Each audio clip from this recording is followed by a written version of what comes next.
Алейкум.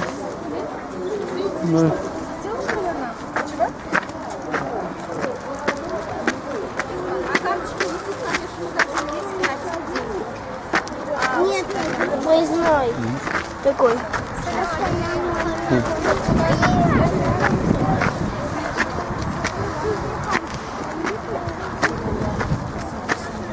Это.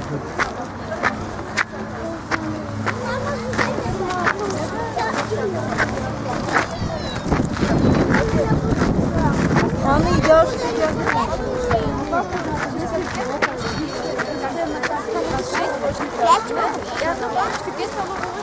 А где что взять?